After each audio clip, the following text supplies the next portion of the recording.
우리에게 주신 하나님의 말씀은 로마서 7장 1절로부터 6절까지 말씀입니다. 로마서 7장 1절로부터 6절까지 말씀입니다. 형제들아, 내가 법 아는 자들에게 말하노니 너희는 그 법이 사람이 살 동안만 그를 주관하는 줄 알지 못하느냐? 남편 있는 여인이 그 남편 생전에는 법으로 그에게 매인 바 되나 만일 그 남편이 죽으면 남편의 법에서 벗어나느니라. 그러므로 만일 그 남편 생전에 다른 남자에게 가면 음녀라. 그러나 만일 남편이 죽으면 그 법에서 자유롭게 되나니 다른 남자에게 갈지라도 음녀가 되지 아니하느니라.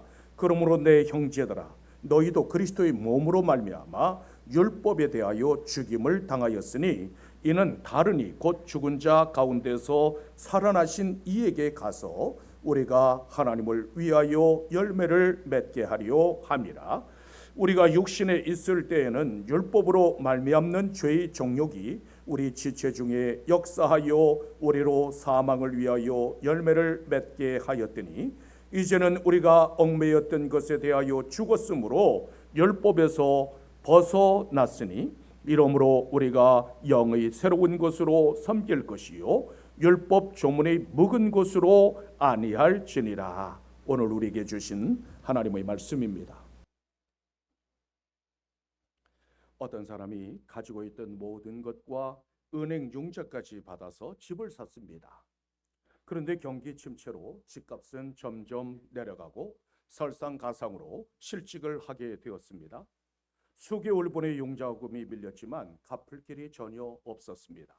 시간이 지나면서 빚은 점점 늘어만 가고 좌절하고 있을 때 한 친구가 찾아오더니 모든 빚을 갚아주겠다고 했습니다. 은행에 가서 연체금을 모두 갚았고 융자금까지 자기 계좌에서 빠져나가게 했습니다. 이처럼 우리의 모든 빚을 갚기 위해 예수 그리스도께서 오셨습니다. 에베소서 1장 7절에서는 이렇게 말씀하고 있습니다. 우리는 그리스도 안에서 그의 은혜의 풍성함을 따라 그의 피로 말미암아 속량 곧 죄 사함을 받았느니라. 주님께서 우리에게 베푸신 은혜는 도저히 측량할 수 없는 은혜입니다. 하나님은 사랑의 하나님이시지만 동시에 공의의 하나님이십니다. 하나님께서 죄를 사하시기 위해서는 반드시 공의를 만족시킬 수 있는 대가가 있어야 합니다. 그 대가가 바로 예수 그리스도의 피입니다. 따라서 주님께서는 우리의 죄를 속량하시려고 친히 속죄 제물이 되사 십자가에 달리셨습니다. 하나님의 법인 율법은 거룩하고 완전하지만 사람은 누구나 하나님의 법을 지킬 능력이 없습니다.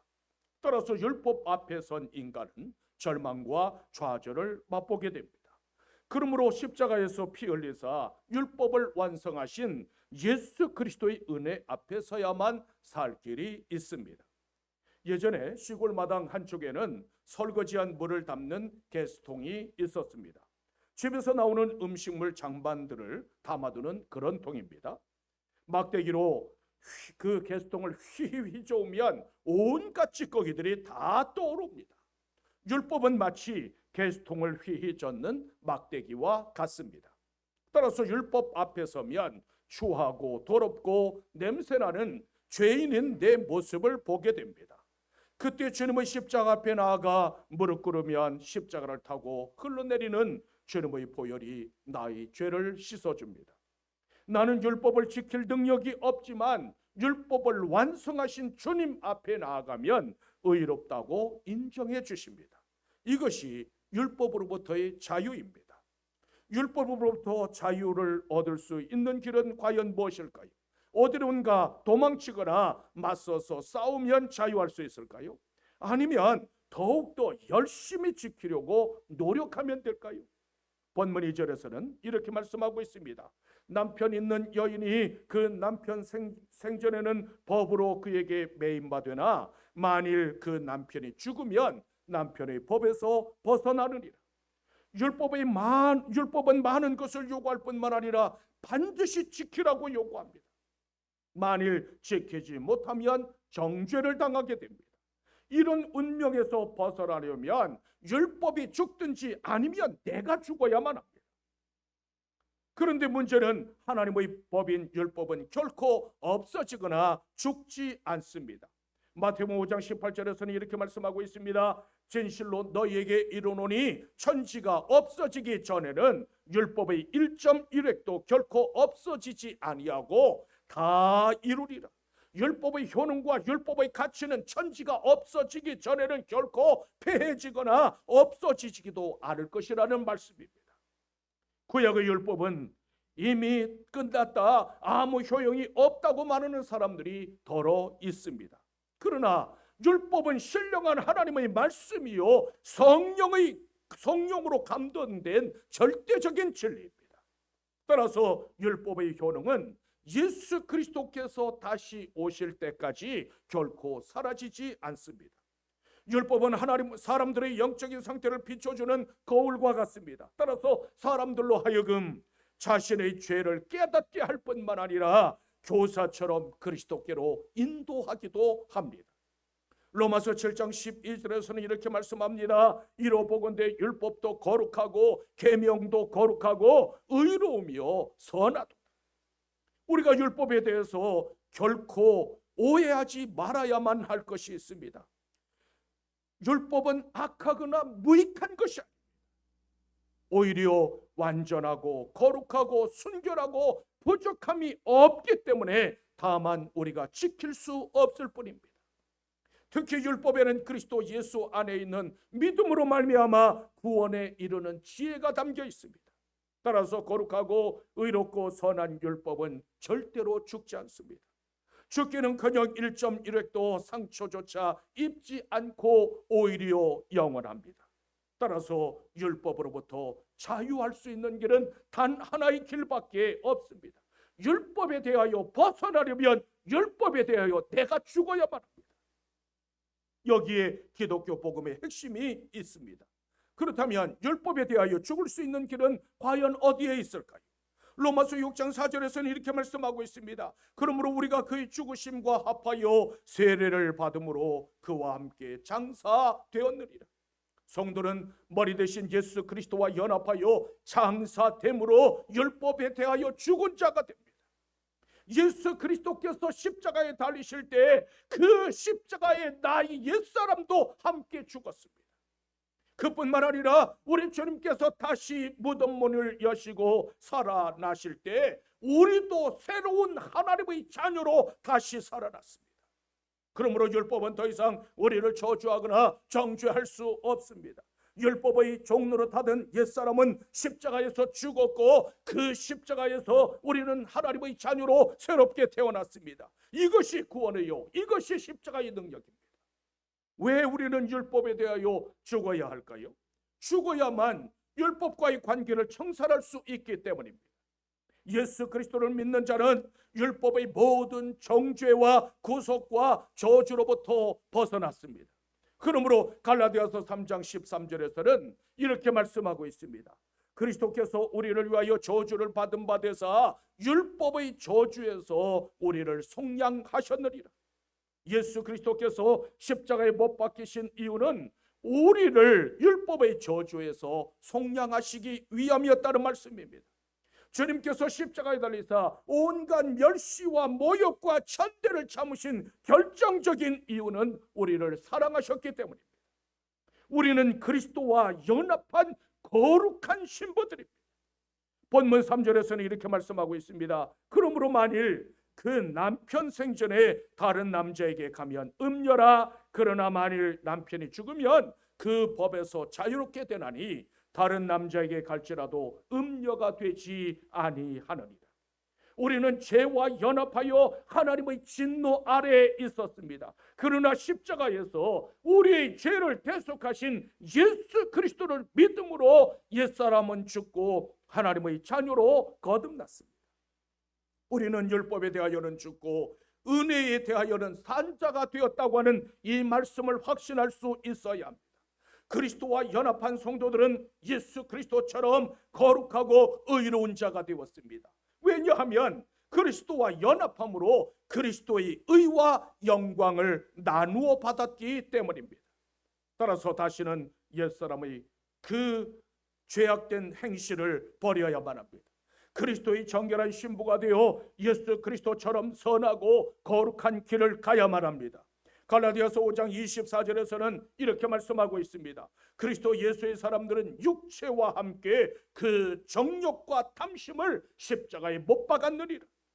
바리새인들은 하나님의 법을 지키려고 머리 모양도 달리하고 옷차림이나 모든 것을 다 구별했습니다. 어떻게 하면 하나님의 법을 더 잘 지킬 수 있을 것인가를 수도 없이 연구했습니다. 그런데 주님께서는 바리새인들을 향하여 이렇게 말씀하셨습니다. 너희가 간음하지 않았어도 음욕을 품은 자마다 이미 간음하였다. 너희가 살인하지 않았을지라도 형제를 향하여 나가라고 하고 미련한 놈이라고 하는 자는 지옥불에 들어가게 되리라. 그런데 누가 이 율법을 지켜서 구원받을 수 있겠습니까? 그러므로 율법에 대하여는 죽고 은혜, 예수 그리스도의 은혜 안에 살아날 수 있는 여러분들이 되시기를 주님의 이름으로 축원합니다. 어떻게 하면 하나님께서 기뻐하시는 열매를 맺을 수 있을까요? 먼저 우리는 예수 그리스도께로 가야만 합니다. 본문 4절에서는 이렇게 말씀하고 있습니다. 그러므로 내 형제들아 너희도 그리스도의 몸으로 말미암아 율법에 대하여 죽임을 당하였으니 이는 다른 이 곧 죽은 자 가운데서 살아나신 이에게 가서 우리가 하나님을 위하여 열매를 맺게 하려 함이라. 성도는 이미 율법에 대하여 죽임을 당한 자들이라고 말씀하고 있습니다. 그렇다면 율법에 대하여 죽은 자가 되게 하신 목적은 과연 어디에 있을까요? 예수 그리스도로 말미암아 하나님을 위한 열매를 맺게 하려는 데 있습니다. 우리가 율법 아래에 있을 때는 죄와 사망의 열매를 맺었습니다. 그러나 이제는 하나님께 대하여 성령의 열매, 거룩한 열매를 맺어야 합니다. 거룩한 열매를 맺을 수 있는 좋은 방도는 없을까요? 바울 사도는 죽은 자 가운데서 살아나신 이에게 가서 열매를 맺으라고 했습니다. 이 간다고 하는 말은 속한다, 연합한다고 하는 뜻으로 깊은 교제를 의미합니다. 따라서 슬픈 일을 만나도 예수 그리스도께 가야 하고 기쁜 일을 만나도 그리스도께로 가야 합니다. 그리스도께로 가면 그분과 깊은 교제를 유지할 수 있게 되고 거룩한 열매를 맺게 됩니다. 요한복음 15장 5절에서는 이렇게 말씀하고 있습니다. 나는 포도나무여 너희는 가지라. 그가 내 안에 내가 그 안에 거하면 사람이 열매를 많이 맺나니 나를 떠나서는 너희가 아무것도 할 수 없습니다. 우리가 의의 열매를 맺기 원한다면 예수 그리스도께로 가서 그분 안에 거해야 한다는 말씀입니다. 예수 그리스도 안에 거한다는 것은 바로 그분과 영적인 교제를 의미합니다. 아무리 실한 포도나무라도 줄기에서 잘리면 그 더 이상은 열매를 맺을 수 없습니다. 마찬가지로 우리가 예수 그리스도와 단절된다면 하나님께서 요구하시는 거룩한 열매들을 결코 맺을 수 없습니다. 예수 안에 거하면 그분의 삶을 닮아가고 그분을 본받게 됩니다. 주님께서 십자가를 지셨듯이 우리도 묵묵히 자기 십자가를 지고 그리스도를 따라가게 됩니다. 그분이 어디로 가시든지 또 무엇을 명령하시든지 불평하지 않고 기쁨으로 감당하는 사람이 예수 안에 거하는 사람입니다. 우리는 도저히 율법을 지킬 만한 능력이 없습니다. 원수처럼 미운 사람을 눈앞에 두고 무슨 수로 그를 사랑할 수 있겠습니까? 그런데 율법의 완성이요 마침이신 그리스도께로 가면 그분 안에서 가능하게 됩니다. 십자가에 달려서 아버지여 아버지여 저희들의 죄를 용서하여 주옵소서 기도하셨던 그리스도의 사랑이 나에게로 흘러 들어오면 그때서야 가능하게 됩니다. 율법 앞에 서면 숨이 막혀서 질식하지만 율법의 완성이신 예수 그리스도 앞에 서면 율법으로부터 벗어날 수 있게 됩니다. 이것을 가리켜 우리는 구원이라고 말합니다. 요한복음 8장에 보면 정죄받을 수밖에 없는 한 여인의 이야기가 있습니다. 그 여인은 율법의 앞에 서면 돌에 맞아 죽어야만 했습니다. 실제로 사람들은 돌멩이를 들고 여인을 치려고 했습니다. 그러나 율법의 마침이신 예수 그리스도 안에 서자 나도 너를 정죄하지 않노라, 가서 다시는 죄를 범하지 말라고 주님께서 말씀하셨습니다. 사람은 모두 하나님 앞에 죄인이요 심판받을 자들입니다. 그러나 열매 맺는 삶을 살게 하시려고 그리스도께서 십자가에 달려 피를 흘리셨습니다. 우리는 이미 율법에 대하여 죽었고 만왕의 왕이신 하나님 아버지로부터 의롭다고 인정함을 받은 사람들입니다. 이 모든 것이 바로 은혜입니다. 이 진리를 깨닫고 나아갈 수 있는 여러분들이 되시기를 주님의 이름으로 축원합니다. 또한 우리의 옛사람의 모습을 버려야만 합니다. 본문 5절에서는 이렇게 말씀하고 있습니다. 우리가 육선에 있을 때에는 율법으로 말미암는 죄의 정욕이 우리 지체 중에 역사하여 우리로 사망을 위하여 열매를 맺게 하였더라. 우리가 예수 그리스도를 알게 전에는 죄의 정욕으로 말미암아 죄와 사망의 열매를 맺을 수밖에 없었다는 말씀입니다. 하지 말라고 하면 더 하고 싶은 것이 옛사람의 본성, 옛사람 타락한 인간의 본성입니다. 결국 죄를 범하게 되고 그 죄의 열매는 사망의 열매로 성장하고 맙니다. 로마서 6장 21절에서는 이렇게 말씀합니다. 너희가 그때에 무슨 열매를 얻었느냐? 이제는 너희가 그 일을 부끄러워하나니 이는 그 마지막이 사망입니다. 죄는 자기 종들을 실컷 부려먹다가 마지막에 사망을 줍니다. 하지만 은혜로우신 하나님께서는 의의 열매를 맺게 하시고 마침에 영생을 선물로 주십니다. 따라서 우리는 하나님께 속하여 종노릇하고 우리의 몸을 의의 병기로 드림으로 영생을 선물로 받아야만 합니다. 에베소서 2장 8절에서는 이렇게 말씀하고 있습니다. 너희는 그 은혜에 의하여 믿음으로 말미암아 구원을 받았으니 이것은 너희에게서 난 것이 아니요 하나님의 선물이라. 우리는 영생을 값없이 선물로 받은 사람들입니다. 사람은 아무리 노력을 해도 자기 스스로는 구원에 이를 수 없습니다. 구원은 세상 어디에 가서도 구할 수도 없고 사람이 만들어낼 수도 없습니다. 구원은 전적으로 예수 그리스도를 통해 값없이 주시는 은혜의 선물입니다. 하나님께서는 우리를 구원하시기 위해 독생자를 보내주셨습니다. 그리스도께서 내가 율법 안에서 저지른 모든 죄의 삭을 지불하시기 위해서 대신 십자가에 달리셨습니다. 염소의 피와 송아지의 피가 아니라 몸소 자신의 피로 완전한 제사를 드리셨습니다. 그리고 내가 돌아오기를 기다리고 또 기다리셨습니다. 그러므로 하나님의 은혜와 사랑에 감사할 수 있어야 합니다. 그뿐만 아니라 구원의 은총을 입고 성령으로 거듭난 자임을 증거할 수 있어야 합니다. 예수 그리스도의 보혈은 죄를 사할 뿐만 아니라 우리를 성결케 합니다. 더 이상 어느 누구도 우리를 정죄할 수 없습니다. 하지만 내가 그리스도와 함께 거듭났다고 해서 안심해서는 안 됩니다. 우리는 죄에 대하여 분명히 죽었지만 스스로의 힘만으로는 의의 열매를 결코 맺을 수 없습니다. 그리스도의 은혜와 사랑의 법을 의지해야만 거룩한 열매를 맺을 수 있습니다. 우리는 그 은혜로 죄사함을 받았고 그분의 은혜로 새롭게 되었습니다.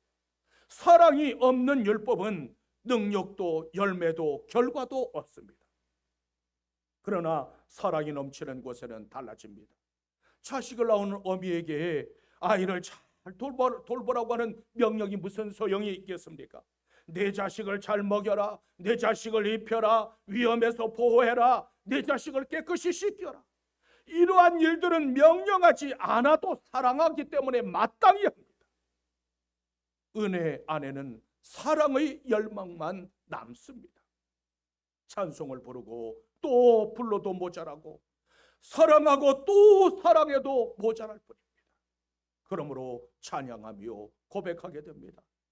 늘 울어도 눈물로써 목합불출하라. 이 몸밖에 더 없어서 이 몸 드립니다. 이 찬양이 여러분들의 고백이요 간증이 되시기를 주님의 이름으로 축원합니다. 또한 우리는 복음의 진리를 따라서 살아가야만 합니다. 본문 6절에서는 이렇게 말씀하고 있습니다. 그러나 이제는 우리가 얽매였던 것에 대하여 죽었으므로 율법에서 벗어났으니 이러므로 우리가 영의 새로운 것으로 섬길 것이요 율법 조문이 묵은 것으로 아니할지니라. 거듭난 성도는 예수 그리스도의 은혜와 사랑의 법 안에서 복음의 진리를 따라 살아야 한다는 말씀입니다. 율법을 지킴으로 하나님을 섬기려고 하는 것은 옛사람의 원리입니다. 반면에 그리스도의 은혜와 사랑으로 사는 삶이 곧 복음의 진리를 따라서 사는 삶입니다.